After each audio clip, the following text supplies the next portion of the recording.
Yes. Thank you. So, dear guests, it's a great pleasure and honor for me to welcome you on behalf of Margaret Thatcher Center of Georgia. Thank you very much for joining us today. Thanks to our keynote speaker as well as the topic we brought up for this event, I'm pretty sure we will have an extremely and interesting discussion. So our today's keynote speaker is Tom G. Palmer, Dr. Tom G. Palmer, Executive Vice President for International Programs at Atlas Network and the editor of the book Why Liberty. Prior to starting the discussion, just a couple words from my side about this initiative. So, in the light of increasing socialist waves in Georgia, myself and Maria Eliadze, who is chairwoman of the center, we are thinking to translate and publish a Georgian that would be filled with very advanced ideas about the liberty and would be delivered in a clear and plain language. The first book actually that came to my mind was Why Liberty. I got actually this book a few years ago on GFSL's regional conference in Tbilisi, and I should admit that this was one of the best photo for my thinking. Actually, the best thing about the book is that it's like a toolbox for your mind. Everyone who will open the read the book, I mean, they don't have to read the full book, even a chapter. Actually, everyone who will read the chapter, they can actually get something meaningful out of it. The book is extremely important for Georgians, and I believe there are two main reasons. On one hand, to increase the number of freedom fighters, while on the other hand, to empower the existing ones. And I do hope that they will find the book very interesting and useful as well, especially these days, 100 years from occupation, when we still need to fight and defend our freedom more than ever, and not to let others to determine our fate. Why Liberty is an introductory guide to the ideas of liberty, and it focused not only on political theory actually, but also on liberty through the lens of culture, entrepreneurship, health, art, technology, and so on. We are happy to announce that the Georgian version of Why Liberty will be available as of next Monday, and you can find the detailed information about the pickup points on our official Facebook page. Once again, I would like to thank our partner organization, Atlas Network, who provides the opportunity for Georgians to read the book Why Liberty in Georgian. I would like also to thank Georgian Students for Liberty for their incredible and great job they are doing towards Liberty Guardian promotion across the country. Last but not least, I would like to thank Anna Makashvili, actually the translator who contributed significantly and made it possible to have for you available the book in Georgian. Just some technical information. You can use the QA box for chat for questions, and we will make sure and we will ask your question to our keynote speaker. So I won't take much of time, and I would like to ask Anna Makashvili just to share with us her insights during working on the book. What were your experience, and just a couple of words. Anna, please go ahead. Hello, everyone. I'm Anna, and well, first of all, I would like to say that I'm doubly happy to have a chance to work on this book. First of all, I'm happy to have just read it, to have read it, and I'm happy and also proud to have translated it in Georgian, in the language of the country where the book is absolutely relevant and timely and a must read, I think. And this book is here to remind us the unswerving significance of liberty, something that's, well, especially people in government tend to forget, who usually have one common trait. Well, they think they know better than us how we should live. And when exercising this assumption through their power, they sometimes forget the most important thing, that people are free by nature. Government representatives might not be able to see this freedom from their seats because, well, the freedom comes in many forms, and well, this freedom sometimes and is often, I would say, a mental freedom. And well, this is where government commits usually its major mistake. And Georgia today, unfortunately, can be seen as an, well, unfortunate example of this mistake, where the government is, well, I would say officially declaring itself as above the law. So once again, I think this book is a must read in our country. And well, apart from that, well, the essays included in the book are really fascinating to read. And well, to me, some were more intellectual and thought-provoking, like those that were telling us about, well, historical and conceptual developments of liberty, while others touched me more emotionally. like those that reveal people's genuine and persistent dedication to the cause of liberty. So I'm really thankful for the opportunity, and I'm really thankful for for you guys, and of course for those who wrote this the essays and who made this book possible. And so I think this book, once again, is everything that Georgia needs right now. And well, in conclusion, I would like to use the words of Senator Barry Goldwater, which is quoted in the book. And the quote goes, I would remind you that extremism in the defense of liberty is no vice. And let me remind you also that moderation in the pursuit of justice is no virtue. So I think that says a lot, and thanks a lot again. Thank you. Thanks a lot, Anna. Thank you very much. And I would like to ask Ivana Nachrebia, who is a local coordinator of GFSL. Ivana, could you please share with us just a couple of words? Why do you think that liberty matters, and especially during these days in Georgia? Because I think that Georgia now goes on extremely difficult and challenging path. So, Ivana, the floor is yours. Hello, everyone. First of all, I want to thank the Margaret Thatcher Center for the invitation. Well, before I go to the topic, I want to talk a little bit about our organization. Georgian Students for Liberty was founded in 2012 as the official representative of the largest non-governmental libertarian organization, Students for Liberty. Since then, our team has organized many events that serve the purpose of spreading the libertarian ideas among the Georgian society, especially among the Georgian students. What is more, our members have always been involved in the gatherings, in protests, and in many socioeconomic issues. Therefore, one can say that, as Mr. Palmer mentions in the book, we try not to stand only for our liberty, but for the liberty of others. However, this task has become quite difficult in the recent period in Georgia, because, as you mentioned in the beginning, the socialist tendencies are beginning to grow in Georgia. What is more, basically spreading the libertarian ideas will always be difficult in post-Soviet countries, right? And the socialist tendencies which are growing are all making it more difficult. Therefore, the book like Why Liberty and the translation of the book like Why Liberty is extremely important for us, because, in my opinion, it is one of the best, if not the best, books one can read to get, introduced to the libertarian ideas.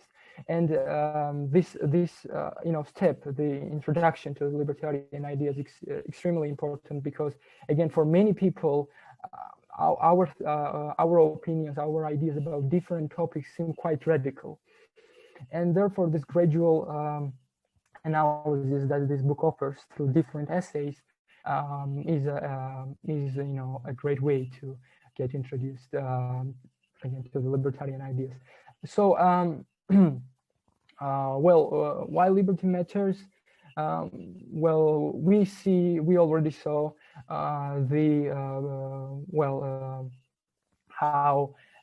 how it feels when somebody, some bureaucrats try to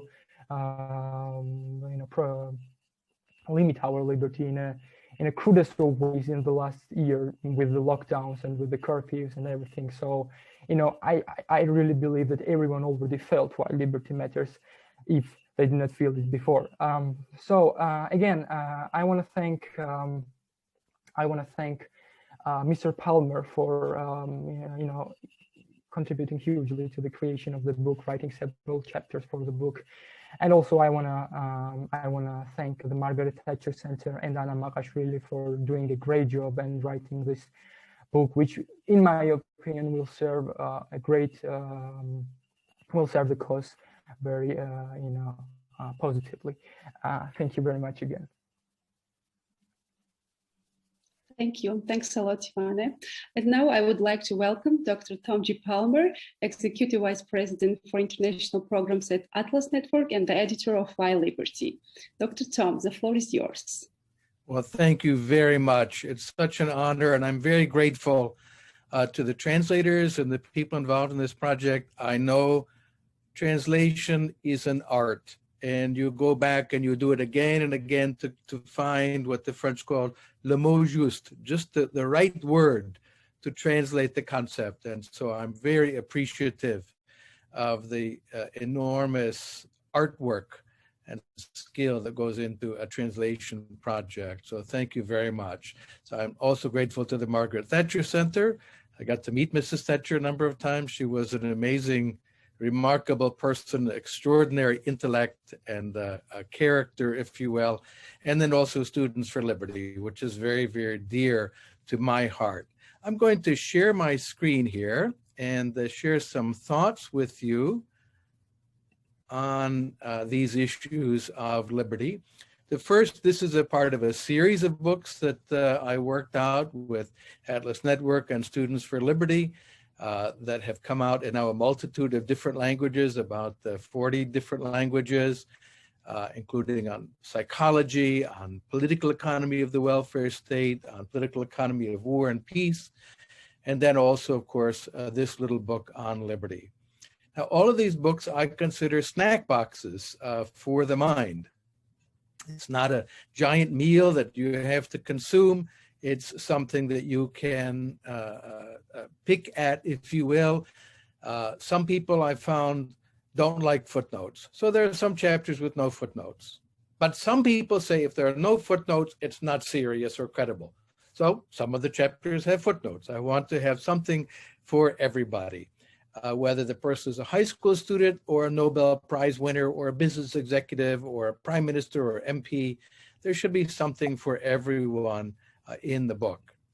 The approach that I take is starting where people live their lives, not starting by shocking them with some statement of a principle that might be extreme, but start with everyday experience and how people live their own lives. So everyone knows a lot about his or her own life. No one needs a life boss to dictate to us how we have to live. That's really not necessary. And as an empirical matter, I think when we look out at the politicians in the world, whether it's in the United States or Georgia or Russia or Germany or any place else, we're at least as wise and as informed about our own lives as the politicians are. In fact, and I make that very modestly, I think we're much more informed. But at the baseline, we're at least as wise and informed. And we might ask a question about democracy. If we can be trusted to cast votes in a democracy which govern issues sometimes very distant from us, issues that govern world affairs and trade relations and so on, surely we can be trusted just to run our own lives, where we have more immediate and direct information than we might about what's happening in China or global affairs. Now, classical liberal or libertarian ideas are really about how we do actually live our lives. And most people behave as libertarians all of the time. If you think about it, they don't hit other people, even if they want them to change their behavior. They don't confiscate the goods of people, even if they really want them. If you want service of another person, you don't kidnap them, drag them to your house, beat them, and make them iron your shirts or wash your dishes and so on, or wash your car or change a tire on your car. We have ways of voluntarily eliciting the cooperation of other people. And there's a book I really want to recommend. I wish there were a Georgian edition, maybe there is, by Steven Pinker, called The Better Angels of Our Nature, Why Violence Has Generally Declined. The growth of liberty has been also corresponding to a decline in violence in human life. And indeed, I got the Professor Pinker to write a chapter for the book on peace, love, and liberty as well, which you can obtain from Students for Liberty or online. So the question that I face then is, why don't they embrace this philosophy by which they live? It's what guides their lives. It moves our hearts, but somehow it doesn't capture our theorizing. Many people live as libertarians, but I ask, well, why don't you just be a libertarian? And I think one reason is most people have been misled into thinking that the state is a supernatural or magical entity which has special rights to do what no other humans are capable of doing and what no other humans are entitled to do. But if you think about it, the view that the magic power means they can run the economy, run the culture, run the world. It's very common to hear politicians, certainly in the United States, but other countries as well, say, I've been busy running the country. And I always think when I hear that, well, you would have to be very busy indeed to run the country. It means waking the children up in time to go to school, or in this climate, get online, or however they get education, making the school buses run on time, making sure that the farms deliver food to the grocery stores and so on. That would keep anyone very busy. In fact, it's a fantasy. They don't run the world. They don't run the country. They may run the government, which is a very important responsibility, to be sure, but it's not the same as running the country. The country runs itself. There's an expression in French, laissez faire, laissez passer. Le monde va de lui-même. The world runs itself. Let people do what they need to come and go and act. The world runs itself. We don't need a world boss to run the world. What we do need are good rules that allow people to cooperate voluntarily. So there's a great deal of work to do to demystify the state and show that it's really just made up of people. They're just like you and me. I would say that they're no better and sometimes no worse. In fact, on average, we do know that people who are drawn to politics tend to have a lower standard of behavior than the average. I don't want to say all politicians are like that. That's clearly not the case. But I think the average is actually lower than the population as a whole in terms of honesty and morality. We need to show that creating the rules of justice is the key, rules that are equally applicable to everyone. We believe in equality before the law, and then limiting government power, which will generate more prosperity, more peaceful order and cooperation and progress than issuing commands. It was the socialist fantasy that if we only give this special vanguard of the party, and then of course the institutions of the state, Gosplan and so on, these powers, they will overcome the anarchy of the market and have a rational, ordered world. Well, that turned out to be a fantasy. That didn't work out. In fact, people will create more order, more prosperity when you get the rules right and then stand back and let the order emerge. As Richard Epstein titled one of his very fine books on law, Simple Rules for a Complex World. A set of simple rules can generate very complex forms of social order. And we believe in the presumption of liberty. People should be presumed innocent until proven guilty. And for the same reason, you should be presumed free to do as you please, unless there's a sufficient reason to restrict that freedom. So the burden of proof is on the one who would say, no, you are not allowed to do that. And it's a burden that may be discharged, but the burden of proof is not on the individual to prove that she or he is innocent, or that she or he should have the right to act. The burden of proof is on the other person to say, no, you are guilty, or no, you should be restricted. So free societies, free markets rest on the presumption of liberty. And it has the same foundation in human knowledge as the presumption of innocence. It's not possible to prove you're innocent of every possible criminal charge. It can't be done. The burden of proof is on the prosecutor to show you are guilty. And similarly, you should not have to give a reason for every exercise of your freedom and justify yourself. The burden of justification is on the ones who would restrict liberty. Now, there are three reinforcing elements that create and support liberty, and I'll mention them very quickly. Individual rights, that is to say, rights that we have in virtue of our nature. They're not given to us by the state or the king or the ruler. The spontaneous order that emerges when people's rights are well defined and legally secure, and they have the freedom, the presumption of liberty to transact. And then governance in accordance with the rule of law. The government is itself subject to the law and is not above the law, which is then imposed on the population. Law is something that governs us all and also governs and limits the state. You might think of it like a chair. Each of these legs provides support to the other two. When rights are well defined and legally secure, society is more orderly. Spontaneous order emerges, and the function of law is to protect rights, not to create the order directly. That attempt to create order directly is self-defeating. So legally secured and voluntarily transferable rights provide a foundation for peaceful social cooperation. I like this image. Even dogs and cats can cooperate together.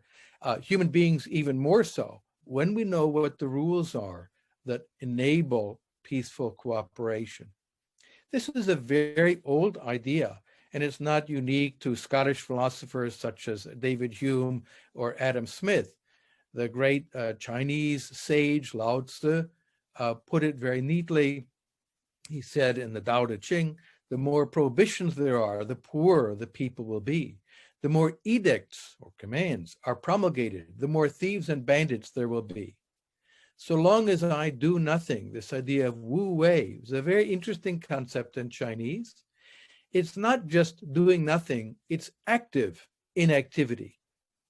It is the function of the government to set the rules and stand back and let the order emerge. So long as I act by wu wei, the people will of themselves be transformed. So long as I love quietude, the people will of themselves go straight. And so long as I act only by inactivity, set the rules and stand back, the people will of themselves become prosperous. It's a beautiful statement of an idea Adam Smith discovers thousands of years later. Now, if you think about the free market capitalist system, relying on the freedom of the participants in markets, it has made an astonishing difference in wealth and poverty, and it still does. The transformation of the world ever since markets, well-defined property, and private enterprise burst onto the scene has been astonishing. The difference in living standards, longevity, health, education, everything. And this has been made possible by this increase in liberty. Now, it's even possible to measure the degree of freedom in different jurisdictions. And I encourage you to go to Google and search for the Human Freedom Index and the Economic Freedom of the World Index produced by the Fraser Institute of Canada. These are marvelous empirical research projects. They're open source. All the data is available for people who like to do statistical analysis and run regressions. And what we can do is compare the amount of freedom that people enjoy and then the outcomes. And it is quite striking that all of the positive outcomes that we seek in life are positively correlated with liberty. Adam Smith put it quite neatly. He said, what we need is peace, easy taxes, that is to say, limited government, and a tolerable administration of justice. All the rest being brought about by the natural course of things, this idea of the spontaneous order. And all governments that thwart that and just are oppressive and tyrannical. So some people might say, well, it can't be done here. And I see this all the time. You can't do it in a post-Soviet country. That's not true. You can't do it in a colonized country. That's not true.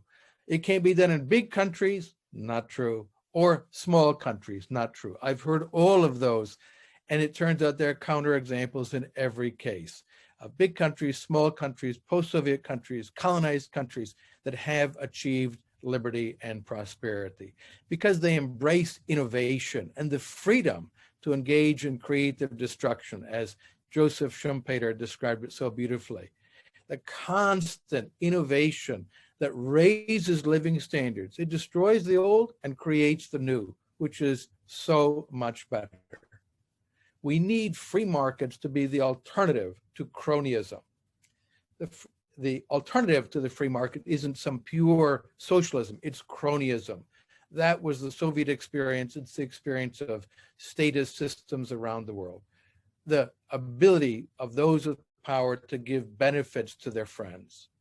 We have different kinds of relations in the world. I'll run through this very quickly. This is the one most people think characterizes everyday life, the zero sum, in which the sum of the payoffs is zero. If you gain, I lose. They're very rare. They almost never happen. More common is a negative sum game, in which the sum of the payoffs is negative. We see that all the time. Cronyism is a negative sum game. The cronies get something, but the harm that they cause is much greater than the benefits they receive. But there's another kind, the positive sum game, in which the sum of the payoffs is greater than zero. That's market exchange and voluntary cooperation, in which both sides benefit from the exchange. And what Georgians need are rules and freedoms that replace negative sum games, which are all around us, with positive sum games, opportunities for voluntary social cooperation. Now, some people say, oh, you think people are all rational. That's not the case.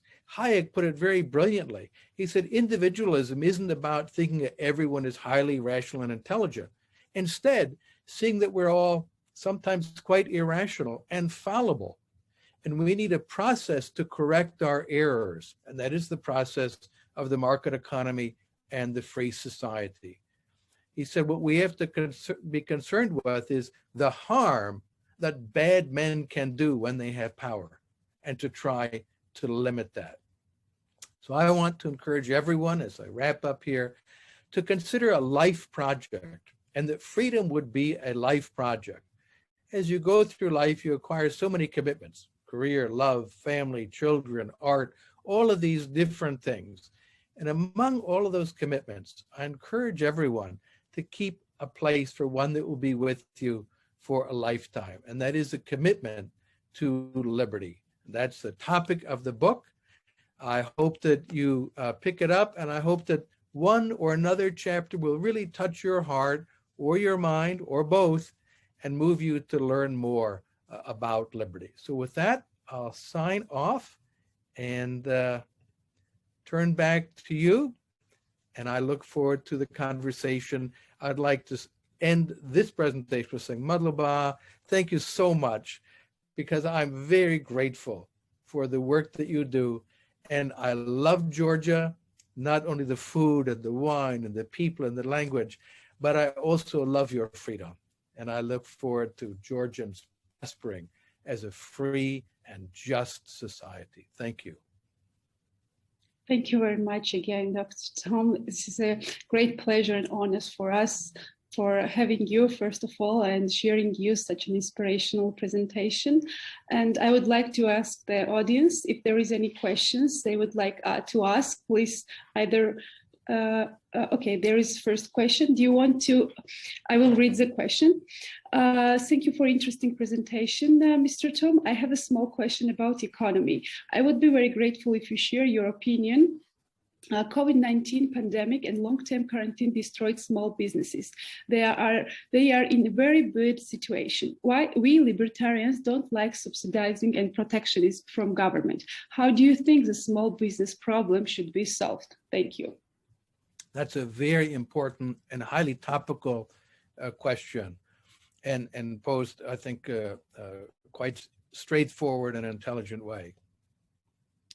Let me start with a little bit of a background about the COVID-19 pandemic. It is an occasion for us to think about the presumption of liberty in the context of a pandemic.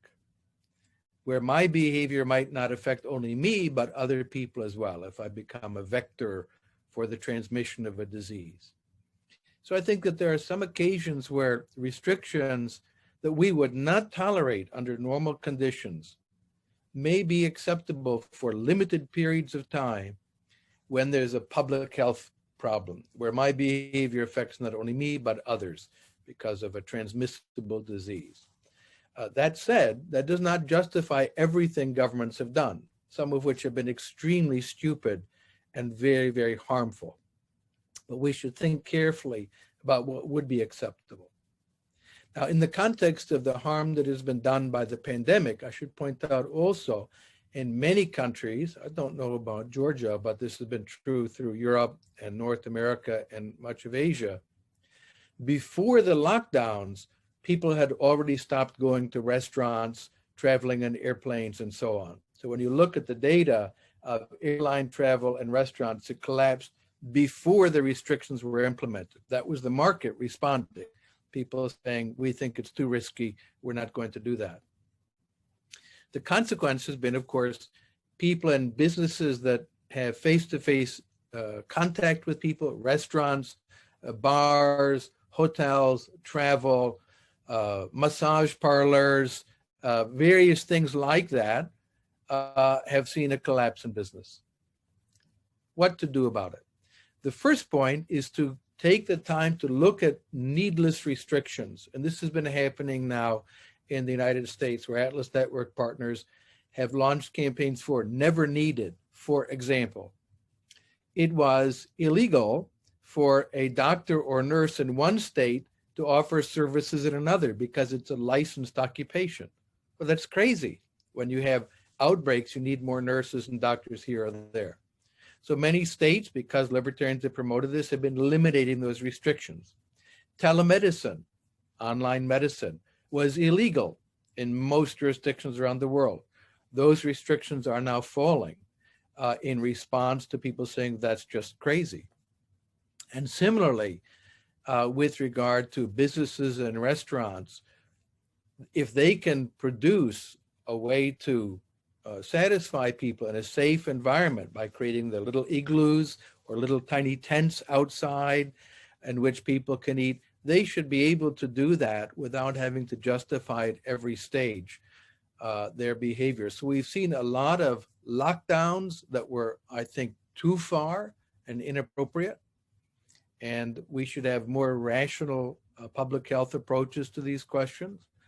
And then we should also begin removing irrational restrictions and controls that we see have no justification or have made the situation worse. So that to me is a real challenge for libertarians, and it's one that people in many countries are rising to. I don't think that there's an obvious answer to everything.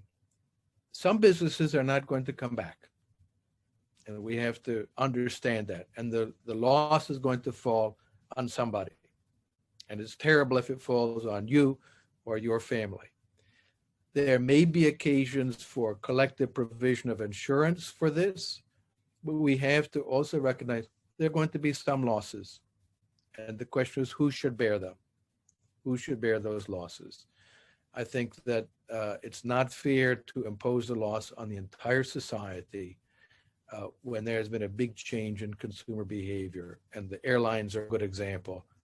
Before lockdowns, before restrictions, airline travel had already collapsed.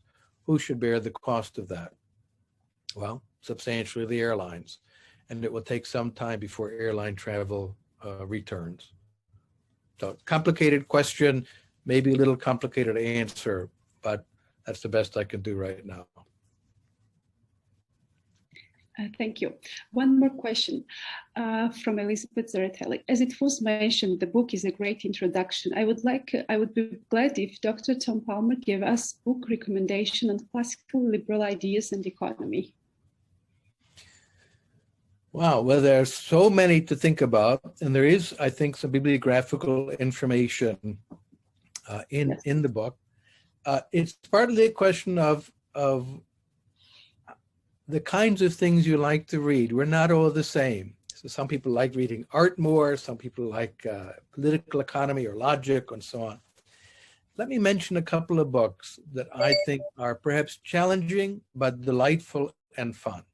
First, the writings of Deirdre McCloskey, D-E-I-R-D-R-E, Deirdre, McCloskey, M-C-C-L-O-S-K-E-Y.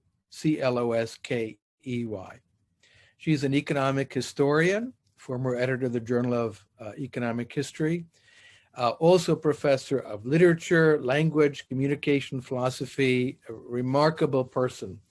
And she has a 3-volume work, big books that are very challenging on bourgeois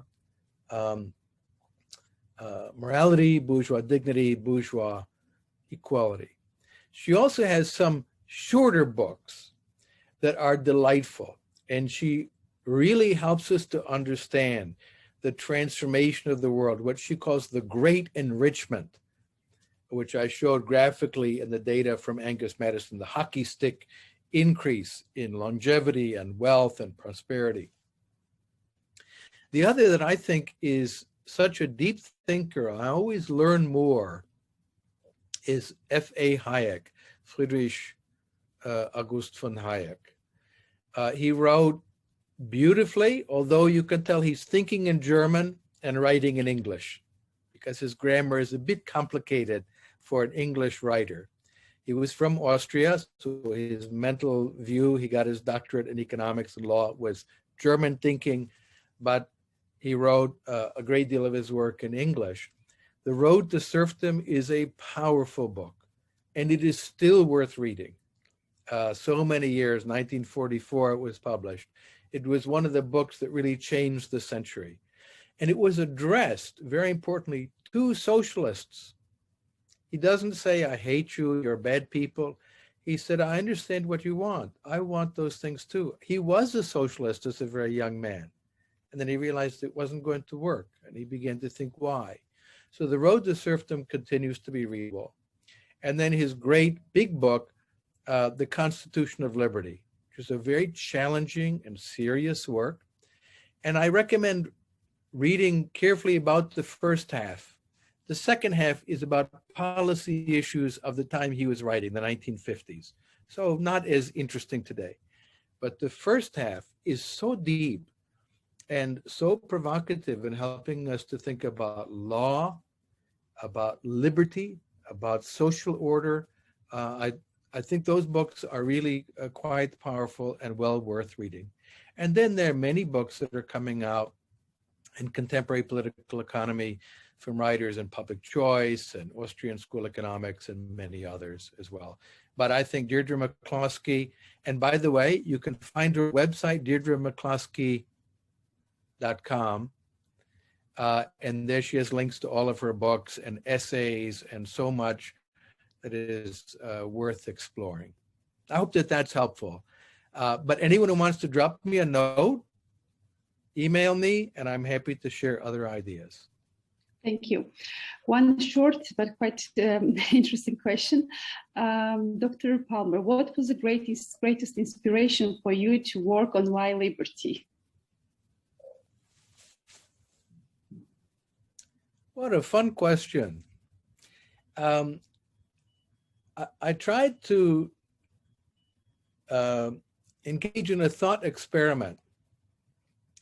People who are engaged with ideas and they read books and write books and so on, they like to talk to each other to show how smart they are. And that's normal, right? You want to use really complicated words to show you're important and you're serious. But we don't talk like that when we're just talking with our friends. We don't talk that way when we talk to family members and friends. So I said, how can we communicate the ideas of liberty in more plain language? Like you would talk to your aunt or uncle at a dinner table when the family gets together, or a cousin who maybe is younger than you are. You have a cousin who's 16 or 20. How would you talk to them if they say, can you explain what you think about these matters?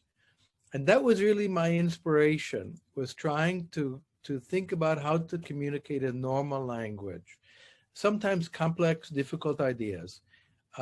And so the inspiration was all the young people who are yearning to be free, but they haven't invested the time yet to be considered serious by using all of those big words. And I wanted to be able to communicate directly. The last point, my inspiration through my life has been Frederick Bastiat. Bastiat had a similar approach. Anybody can read Frederick Bastiat. You don't have to go to college or have a fancy education. He wrote in French such simple, clear, beautiful language. And the fact that it was simple and clear did not mean it wasn't smart. Great economists, Joseph Schumpeter said he was the finest economic journalist who ever lived, of Bastiat. Hayek praised him. Alan Blinder, chairman of the Council of Economic Advisors under Bill Clinton, who was kind of center-left president in America, said everything important ever said about international trade was said by Frederick Bastiat. But he said it in such simple, plain language.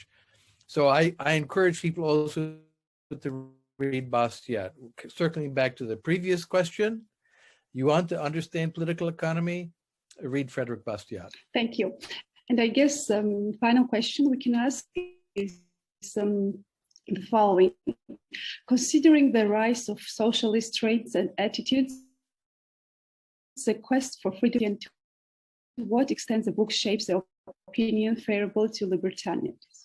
What was the last question, and to what extent the book? Why liberty? It's about why liberty. No, what was the last sentence you read? Oh, what can Georgia learn from Why Liberty, and to what extent the book shapes the opinion favorable to libertarianism? Okay, thank you. Well, I think for Georgians in particular, one of the things that I recall, and some of you may have known Kache Bendukidze, he was a quite remarkable person. He was a dear friend, and I miss him very much. He was an inspiration to so many people. He was very direct and blunt. He wasn't always, he didn't flatter people. He told you exactly what he thought. One of his favorite words in English was bullshit. That's bullshit. So that's who he was. But he put things in such simple language. And one of the things I remember him saying when I was in Georgia, so many years ago now, when people were complaining he were going to get rid of some government program that didn't work. The program didn't work. It produced zero value. And they said, how could you get rid of it? And he said, if you're sitting in a dark room and I turned the light off, did it get darker? No, right? And he had this way of communicating that was so straightforward. And then the transformation of Georgia, I think it's something young people might not appreciate, because when you grow up seeing the society already different, you might hear what your parents and grandparents say what it was like, but it's hard to believe. It's hard to imagine that. The fact is that those reforms transformed Georgia so dramatically, was astonishing. You could see it almost day by day changing. And I think this was a very powerful example of the value of getting the institutions right. The police reform. He didn't say we're going to change some rules. He said, get rid of all of those policemen who were stealing from you. They're stealing, which was happening. And really start with a new set of expectations. Police stations that were made of glass so you can see, they don't beat you then when they take you inside. These highly intelligent reforms transformed the society from a country that was a total failed state to now a country with its problems. I don't want to deny that, but a country that now has become more of a normal country, where when the police come you don't immediately assume they're going to beat you or rob you. These are the transformations that libertarians brought to Georgia. And I think there's something to be very, very proud of.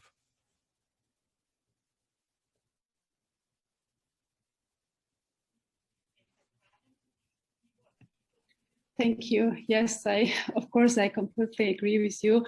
I think all of us miss Gachaben Tukidze because, yes, he was a man who remade Georgia, and there is, yes, just to repeat your words, from a failed state, Georgia became a top reformer, and we all see it. And even despite the previous years, the damage that officials and authorities delivered to the Georgian economy, I think that still we are surviving because of the reforms that he did, and this is really should thank to him.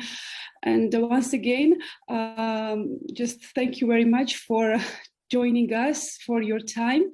Thank you very much, Ivane. Thank you very much, Anna. Thanks a lot of all participants who participated today. And just a couple words, as I mentioned, because some of you wrote in chat box that, as I mentioned, from next week or from Monday, the book will be available on Georgian, and we will be publishing the information on our Facebook page, because we will be delivering the books to universities and other points as well, the National Library as well, and you will be informed. It's free of charge, you don't have to buy it. And once again, we do hope that you will enjoy the book, you will love it, and as one of the co-author of the book said, that I think that if more people will read, there won't be a why in why liberty. So this is one of the important things I think that Georgia should also follow. So thank you very much again. Have a good evening, and have a good day to Tom as well, and goodbye. Thank you. Thank you very much. Thank you. Thank you. Bye. Bye. Bye.